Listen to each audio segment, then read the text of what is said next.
Hi guys, it's your shooting buddy here again. I want to thank you for watching this video. If you like it, please give it a thumbs up and subscribe if you feel so inclined. I appreciate all the support that we've gotten so far. Uh, in my last video, I went over some of the parts, basically on the outside of the AR-15, and I wanted to show people what the right names were and what things were called and what their function, basic controls, and operations of the rifle were. It was a very basic, simple video meant only for beginners or people that are relatively new to having an AR-15 and wanted to get a little more knowledgeable about it. Maybe even before you went to the store to buy one, at least you'd be able to know the muzzle from the stock. So, I wanted to make that video for a long time. So now there it is. And again, this video is going to be really just for beginners, people that want to understand the function of the AR-15 rifle. And today I'm going to go over a few of the basics on the gas system of the AR-15 rifle. Now, first thing that we always have to do before we work on any firearm is give it a safety check. So now we'll do that.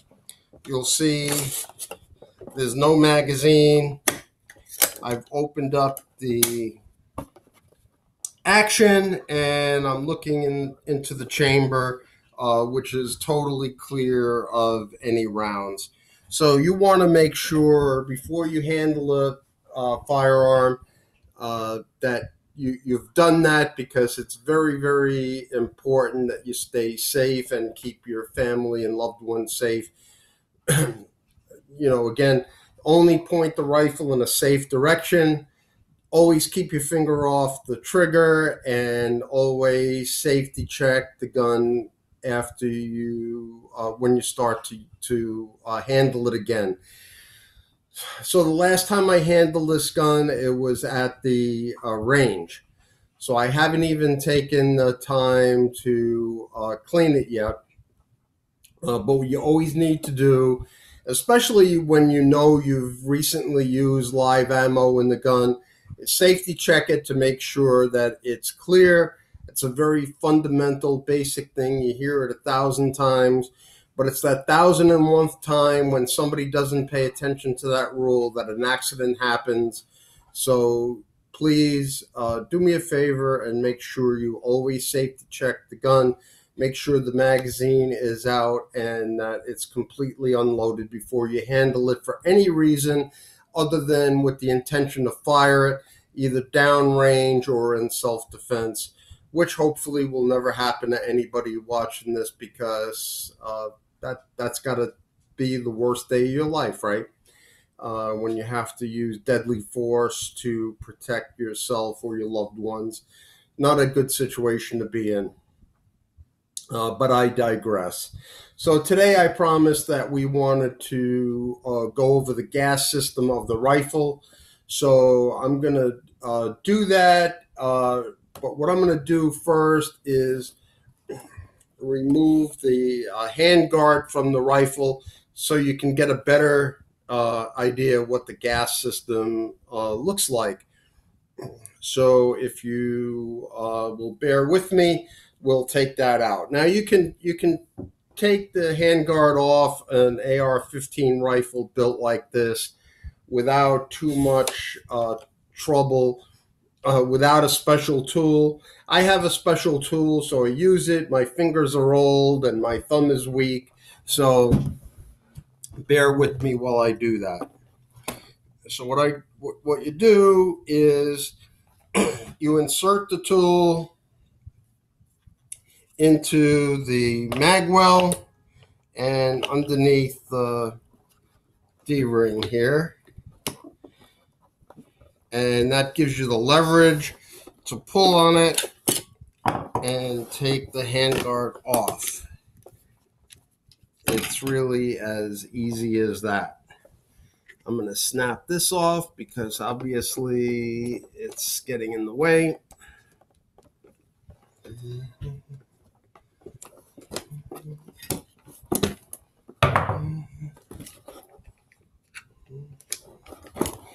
Okay, so, and by the way, this is the paracord 550 sling that I made. I think it's real nice. I love the way it looks, and it's real strong and functional. Anyway, here we are back to our rifle. So, as I mentioned in the last video, this front sight post is a front sight post, but it also functions as the gas block for the rifle. AR-15s come in two basic flavors these days. One is direct impingement, which is the way Eugene Stoner first designed the rifle in 1956. It's still in wide use today. Probably 90-95% of all the AR-15 style rifles out there are still direct impingement. That's what this rifle is right here. It is a direct impingement rifle. The other style of rifle that you might encounter is a piston operated gas system, and I'll try to explain the differences there a little bit as we move this video along. But so I said this is a gas block, and what do I mean by a gas block? Well, there's a hole in the barrel right under this this first strap here, and it is where the hot gas from the round you just fired enters the gas tube, which is this silver shiny little thin tube that you see here. And once the bullet gets beyond the hole in the gas block, until it exits the muzzle of the rifle, is called the dwell time. And on an AR-15 rifle, there are three basic sizes or lengths of gas systems out there. This particular one is a carbine length system, and it's one of the most common sizes that you will find with the 16-inch barrel like I have here. It kind of mimics the 14.5-inch M4 barrel that everybody's familiar with from TV and movies. The next size is called mid-length, and that's just what it is. It's about halfway between the rifle length, which is the original length designed into the rifle, and carbine length, which this is.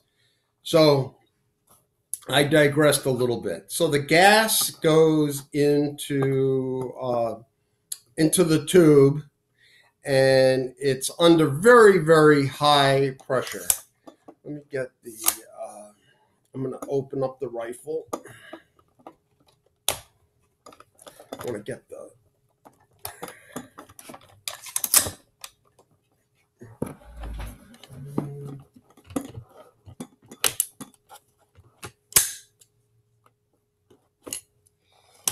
excuse me while I screw around with these things. And what you just saw that bolt do is one of the things that you don't want it to do. If you can help it, you don't want to slam the bolt forward like I just did because you're not paying attention. So now what happens? This is what we call the bolt carrier group. It's this is a full auto M16 style bolt carrier group. You can tell that by the length of this tail right here. on AR-15 style. It's truncated a little bit. It's just as strong. This version is a little heavier and slows down the cycle rate of the rifle a little bit. And that's a good thing to have on a carbine length system. Most of these rifles are overgassed. That's a term that we can get into later. Anyway, when your rifle is closed, the end of this tube is this tube here. You can see just a tiny little bit. You can see it inside the rifle right here. And this, on the bolt carrier group, this thing right here is called the gas key. And that is where the hot gas, hot, very high pressure gas, very hot, very high pressure, comes down this tube, this little tiny little aluminum tube, into this gas tube. Now, when this when this bolt carrier is in the full lock position, the bolt is pushed in like you see it now, and when it moves, you can see it turns. So when it's in this closed position, it's locked against the lugs on the inside of the barrel. Now, when this hot gas comes, this whole bolt carrier is forced backwards. So when it's forced backwards, you can see, and if the bolt is locked, you can see it pulls it forward until such point as it rotates enough that it's unlocked. Then it goes back. This tail is what hits your buffer and is pushed on by the buffer spring that's in your buffer tube on the rifle. So, and that's this part right here.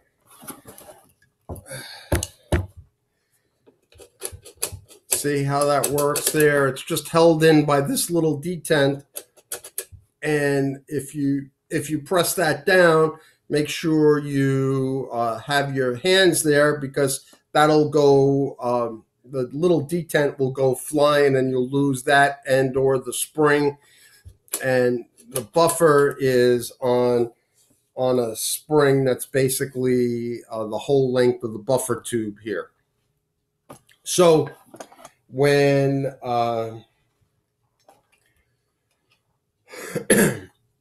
that's why the weight of the buffer tube makes a difference. So if you're shooting a very hot round, you may want or there's a lot of pressure in your gas system for whatever the reason. Maybe the hole in the barrel is a little bigger than spec or whatever. You may need a heavier buffer. They come in 3 basic varieties. This is the most common. I think they call it H1. The next heavier is H2, and heavier than that is H3. I'm thinking about putting an H2 in here because I think it shows signs sometimes of being overgassed, but who knows? We'll worry about that some other time. So a little more about the bolt carrier group. You know, it comes apart very simply. You just need to dig your finger in there, pull this pin out. This is called the firing pin retention pin. And then if it were clean, your firing pin would come right out like this. You can see it's filthy. And over here is the pivot pin, and you turn that sideways so it fits out. It comes right out, and then the bolt comes right out of the bolt carrier group. Now, so when you look at this bolt, there are certain things that you should know what they are. So what you have here are the locking lugs. This is the face of the bolt. That little hole in the middle is where the firing pin comes out. Right here, this is the extractor, and this little thing right here, it's very hard for me to show you on this crazy camera setup that I have, but on the lower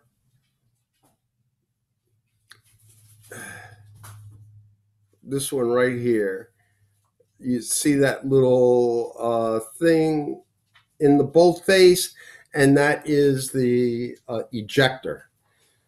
So the extractor pulls the shell out of the chamber, and once it's all the way back, the ejector pops, pushing the empty case out of the rifle so the rifle can get ready to feed the next round.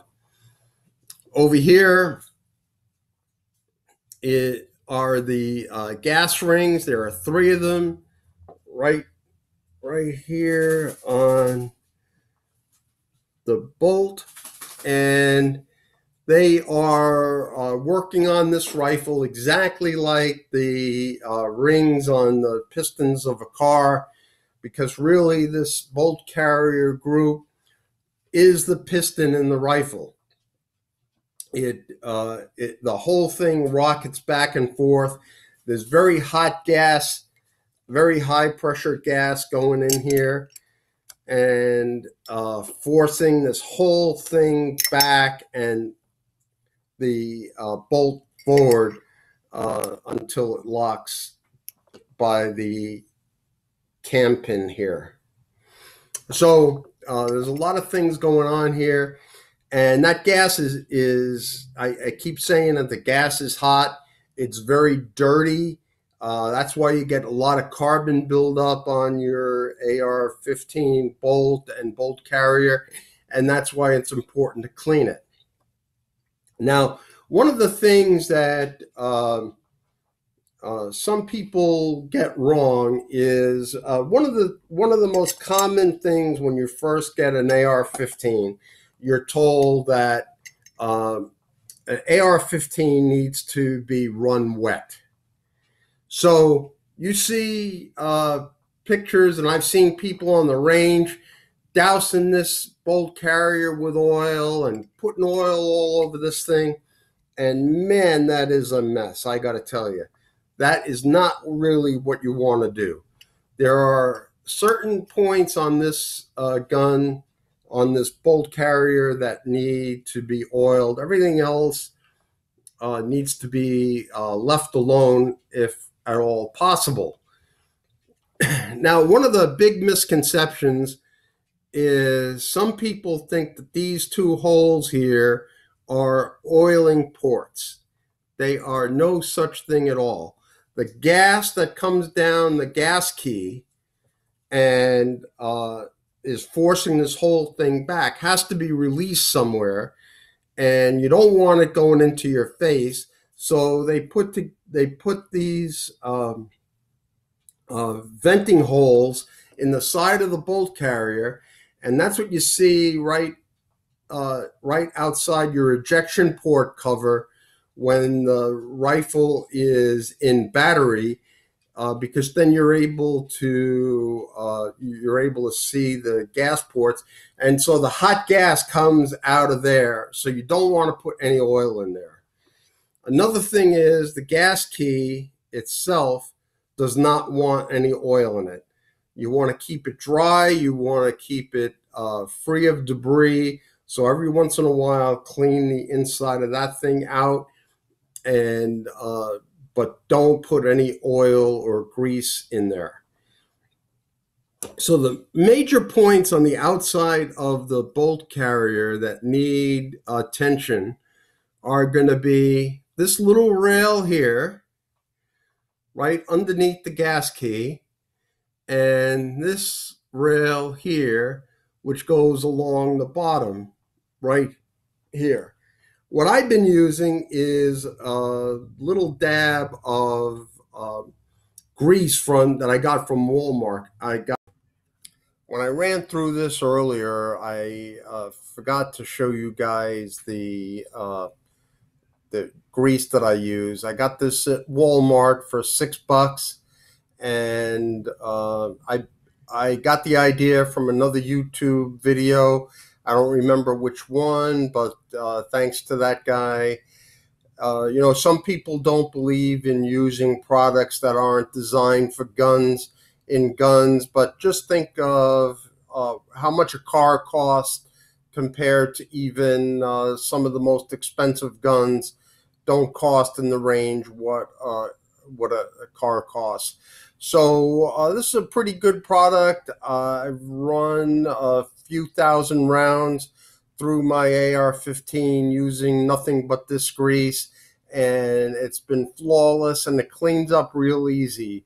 I got to tell you, that is something. I haven't been doing a lot of scraping, so it's doing a pretty good job.